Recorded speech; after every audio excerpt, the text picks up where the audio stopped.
just like Michelangelo into the blue, on heavenly wings. Cargo ham bones don't take off, no smoke, no mirror, no strings. I can't take off these dark shades. I can only say how it's too beautiful. Our town on TV. Our town, there's you and me, upside down, hanging out of an airplane.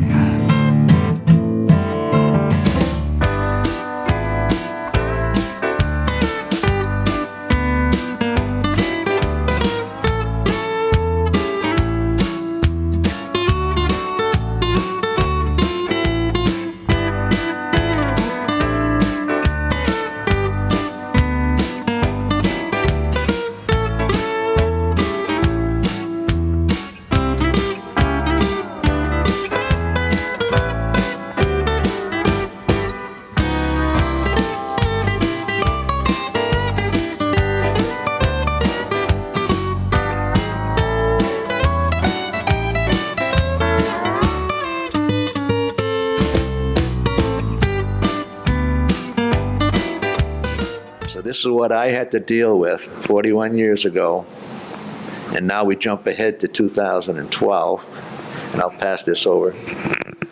Lieutenant, will have a little difference today? Just a little bit.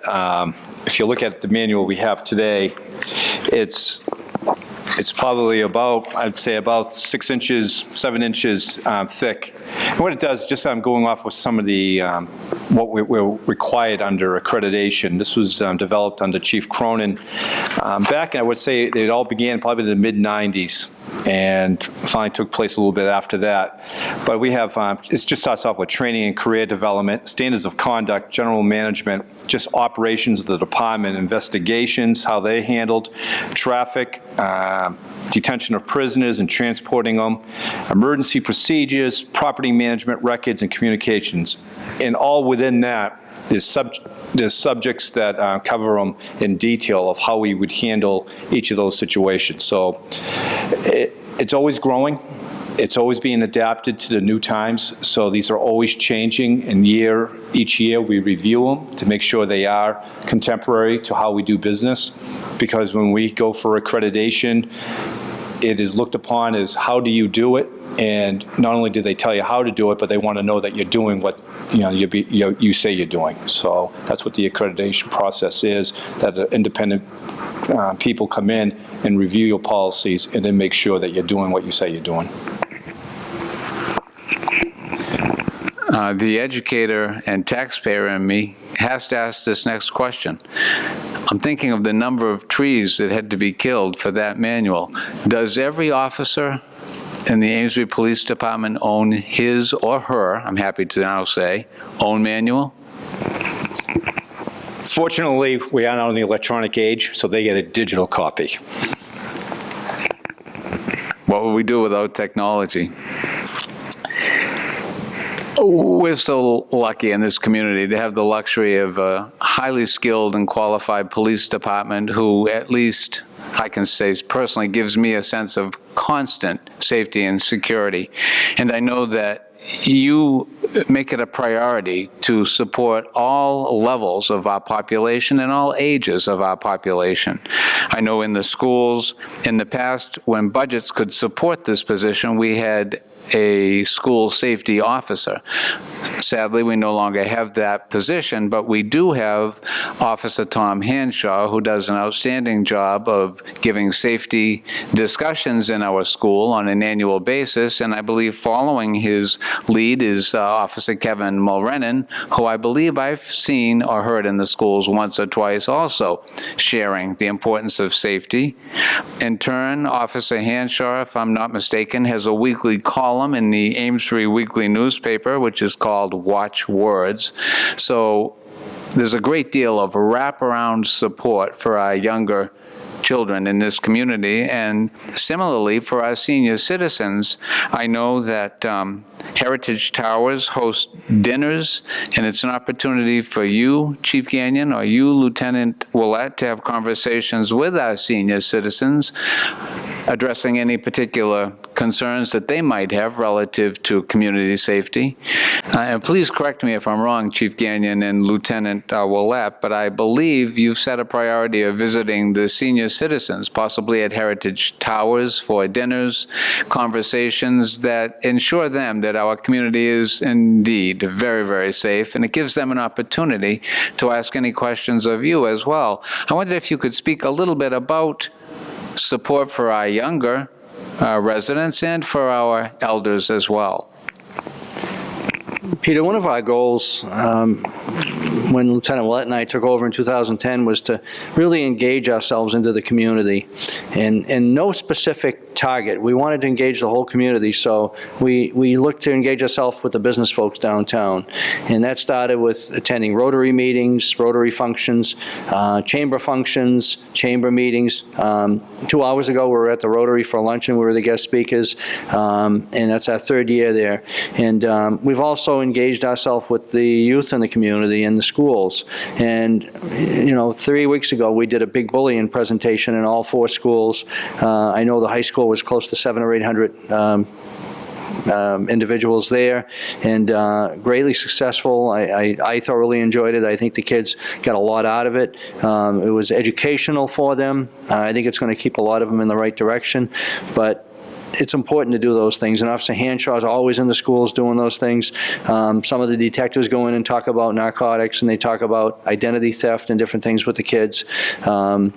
And with the seniors is another aspect that we really delved into, and they're so much fun to spend time with.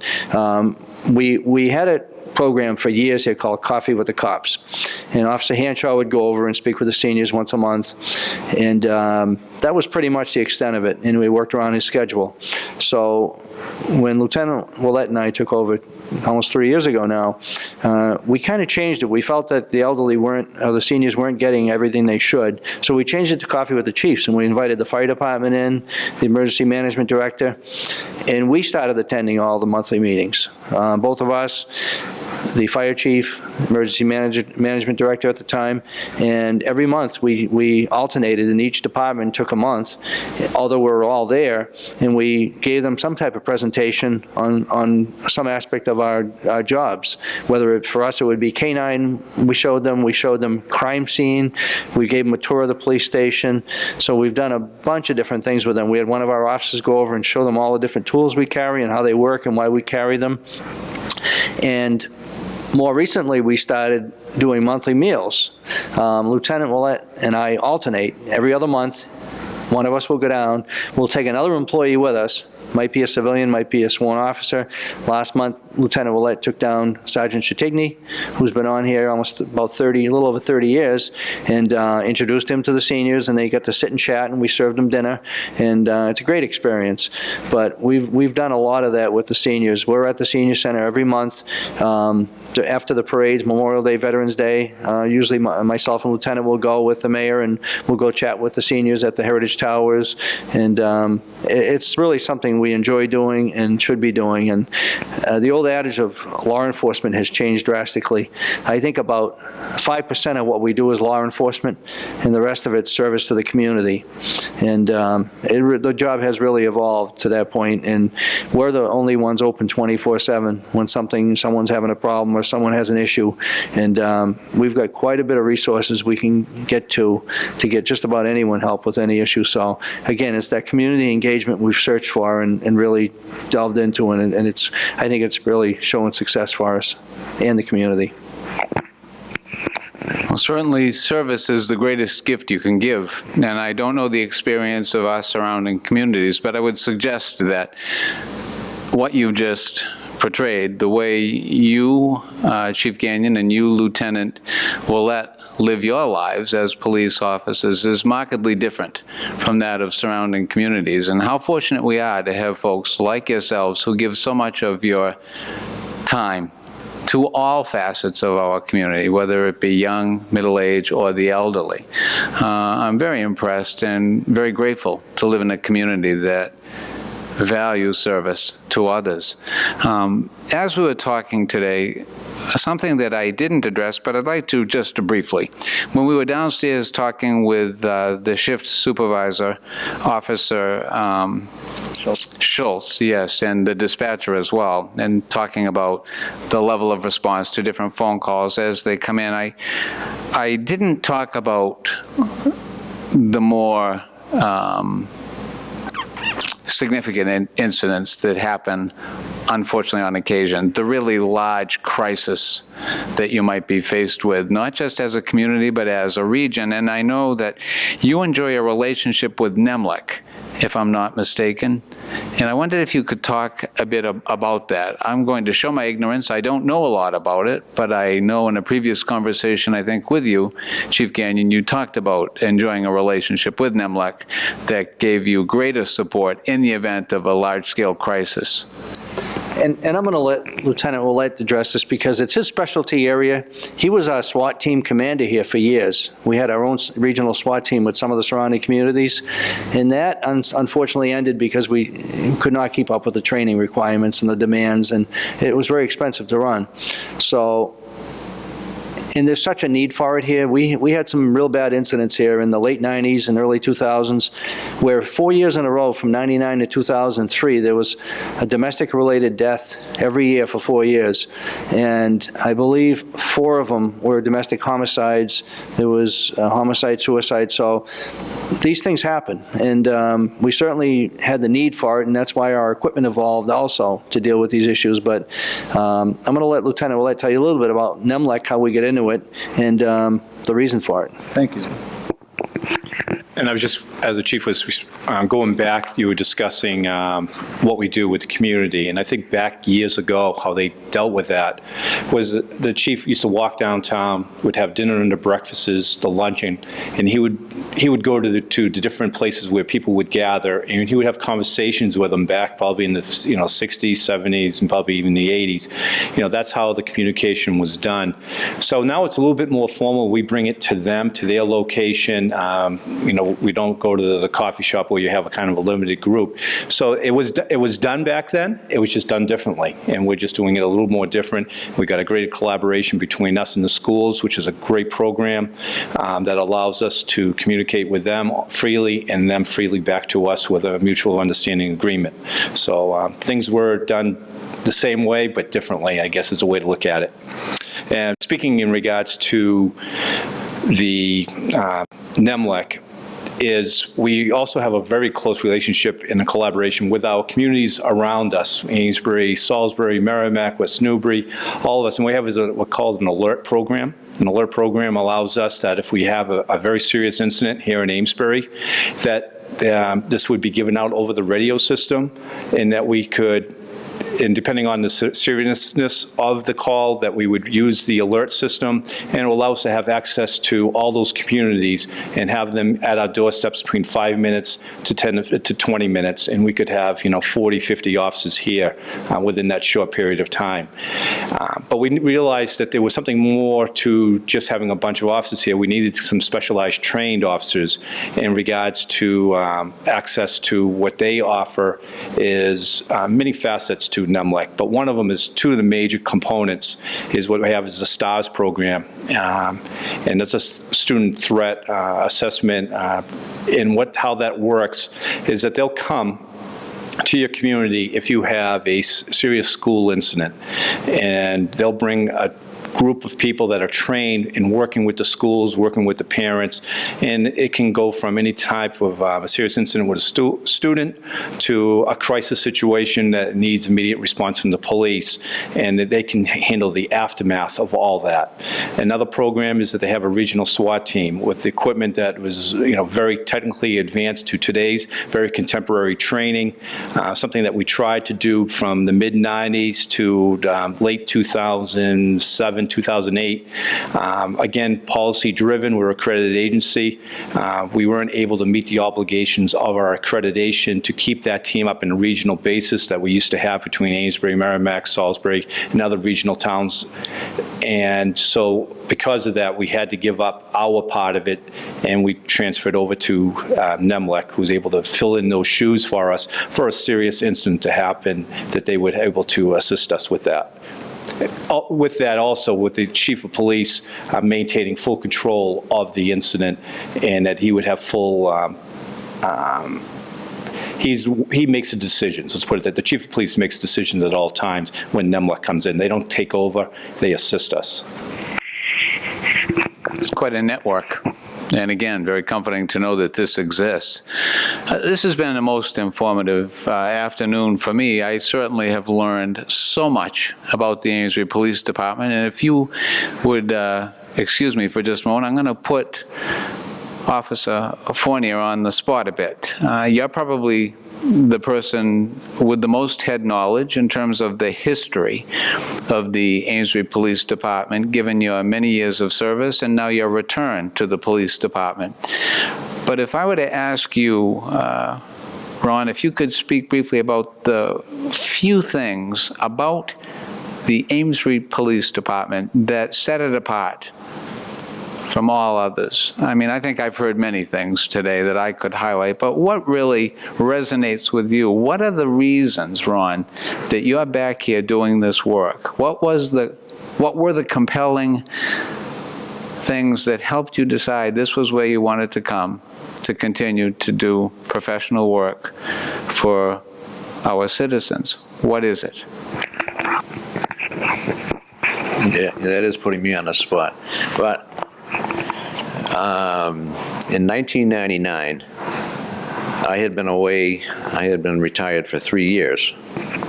And I think any officer who's been on this job for any length of time, it becomes a second family. When I first came on in 1971, we were a very tight-knit group of guys. We were a bunch of guys who began going to college to get our associate's degrees. We wanted to benefit from the Quinville, but mainly we wanted to better ourselves, better our abilities, our skills, hone our skills, and be better police officers for the town of Amesbury. I worked with a great bunch of guys in the early 70s, and as the training requirements became more rigid, we became more proficient in a lot of areas. But some of us wore many hats. The problems we had were staffing, manning, and those problems were eventually overcome to some degree. But in 1999, as I said, I had been retired 3 years, and I had done licensing for 13 years prior to my retirement. And the firearms licensing is a very technical, very somewhat mind-boggling job, but it takes a specific person that wants to do it right in order for it to be done properly. And I have always been a very detail-oriented person. And since I had done it for 13 years, when Chief Cronin called me and asked if I would consider it, I said that I would. But I spent 3 months preparing to come back to work. I spent 3 months studying policies, procedures from other agencies, because he wanted me to come back here and establish a formal licensing policies, procedures, and a licensing division.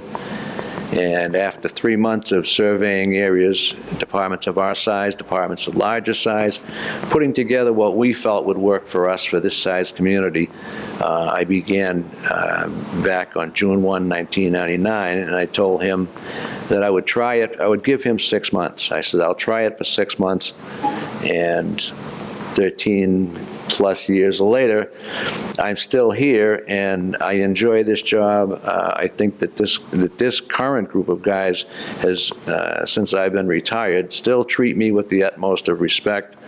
The dispatchers do as well. I feel a part of this organization, an important part of this organization, and for that, I'm truly grateful to the administration I've been backed by the administration. Well, thank you very much. That certainly is a tribute to the men with whom you worked, and it gives us a much better idea of why it is you're back here once again, Ron, and we certainly appreciate your efforts on behalf of so many.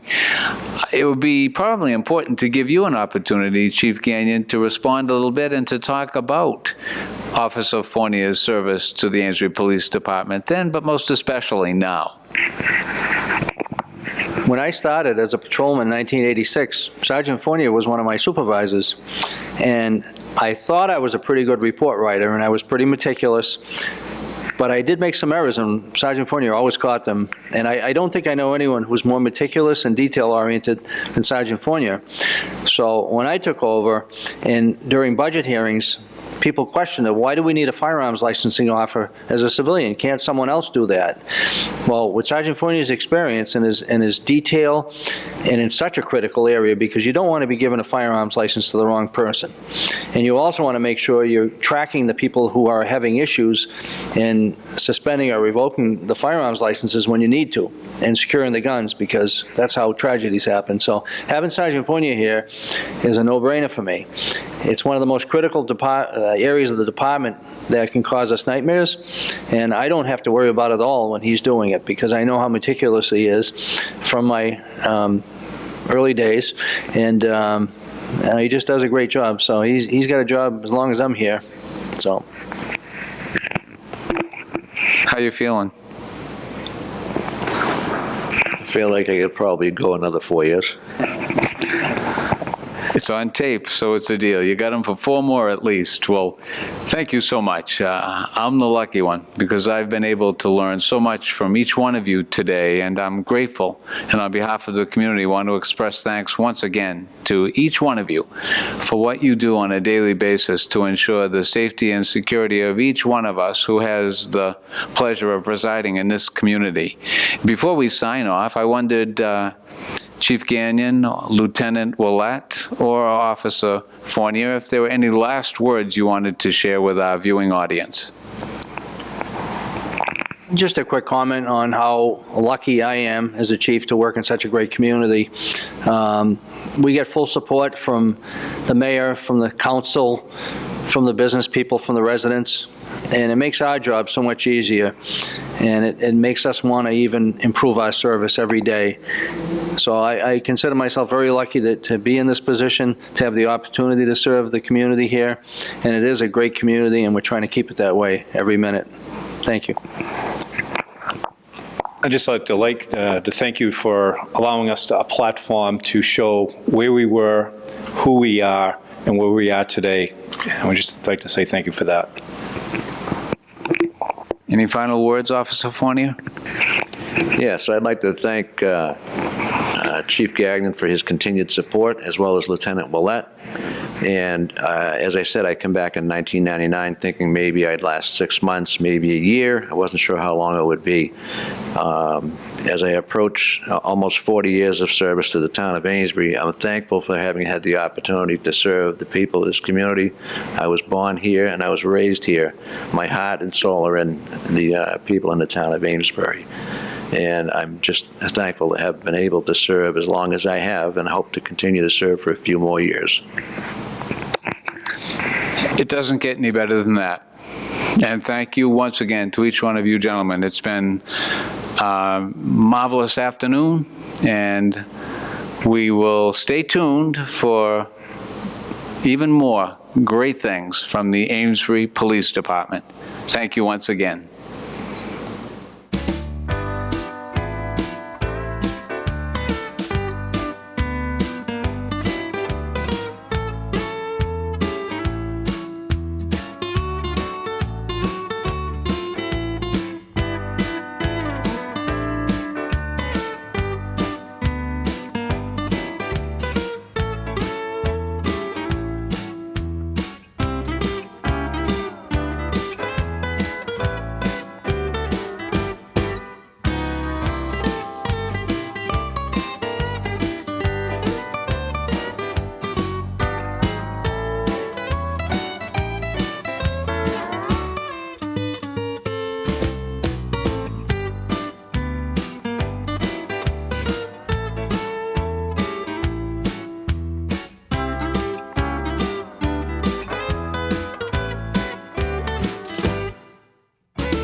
just like Michelangelo into the blue on heavenly wings. Cargo ham bones don't take off, no smoke, no mirror, no strings. I can't take off these dark shades. I can only say how it's too beautiful. Our town on TV. Our town, there's you and me. Upside down, hanging out of an airplane.